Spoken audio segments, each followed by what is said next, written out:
दोबारा कनेक्ट कराता हूं, लेकिन आमतौर पे ऐसी बातें सुननी बंद भी हो जाती हैं। अवनीजेश अवस्थी, आप मुस्कुरा रहे हैं, हो सकता है तंज में मुस्कुरा रहे हो, लेकिन 50,000 मौतें राजनीतिक कारणों से, ये कोई मजाक नहीं है। और अगर रोहित टीएमसी ये जी, कह रही है कि हमारे 500 आदमी मारे गए हैं, वो भी मजाक नहीं है पिछले 10 साल में, और बीजेपी कहती है 130 आदमी मारे गए हैं हमारे, वो टीएमसी के हाथों मारे गए, तो ये भी मजाक नहीं है। लेकिन सवाल यह कि बंगाल का चुनाव क्या लाशों पे लड़ा जाएगा?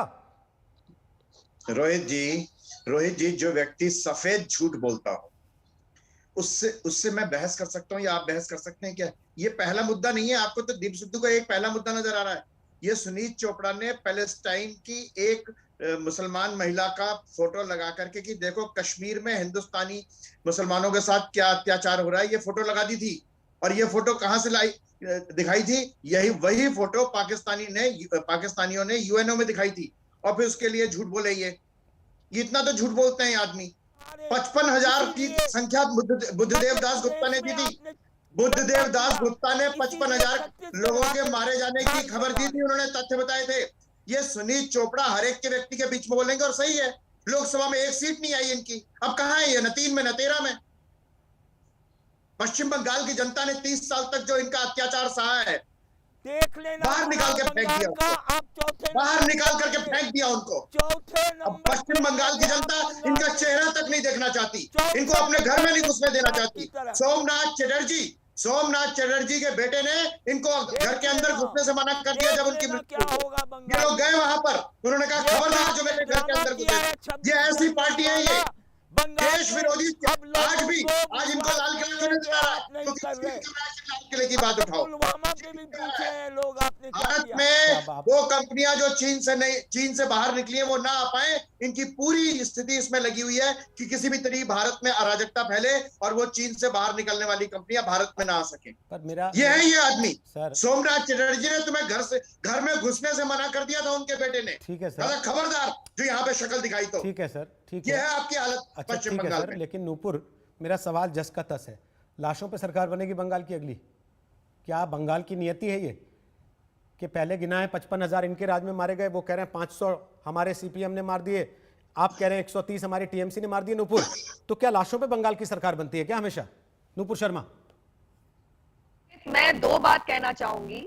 हम भी नहीं चाहते कि हमारे कार्यकर्ताओं की इतनी बेरहमी से मृत्यु की जाए, किस तरीके से उनको मारा पीटा जाए।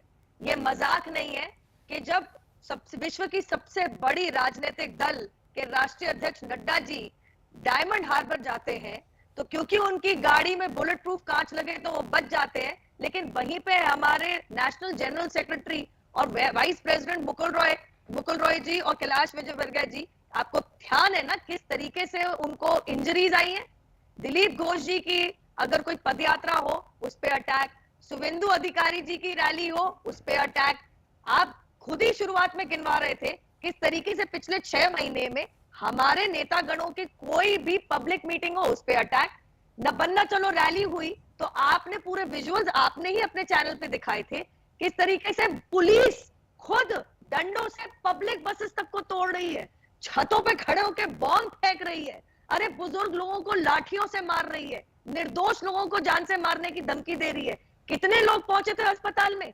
एक हमारे कार्यकर्ता को तो खून की उल्टी हो रही थी, अपोलो अस्पताल में उसको भर्ती कराना पड़ा था। जरा ये सवाल जहां पूछना चाहिए वहां जरूर पूछेगा, लेकिन मैं इतना जरूर जानती हूं कि हमने 18 सीटें पाली लोकसभा के अंदर, तो सेलिब्रेशन की हमने एक रैली क्या निकालनी, तो उस पर बॉम्ब गोले और वो बॉटल बॉम्ब से अटैक कर दिए टीएमसी ने।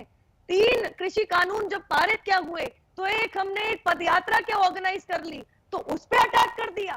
अरे रिटर्निंग ऑफिसर को 2019 के चुनाव में ताले में बंद करके जो मारा है टीएमसी के गुंडों ने, ये बात आप लोगों ने टीवी पे दिखाई थी। और रही बात यहाँ पे सुनील चोपड़ा जी की, स्वप्ना सुरेश कौन क्या केंद्र सरकार ने अपॉइंट करी थी क्या? केरला सरकार ने, वहां के प्रिंसिपल सेक्रेटरी का केंद्र सरकार के आदमी थे। स्वप्ना सुरेश को तो खुद ही आपके मुख्यमंत्री ने अपॉइंट किया था। खुद आप वो इंसान है, 100 चूहे खा के बिल्ली हज को चली, बाहर गए पूरा सोना और आज सवाल पूछ रहे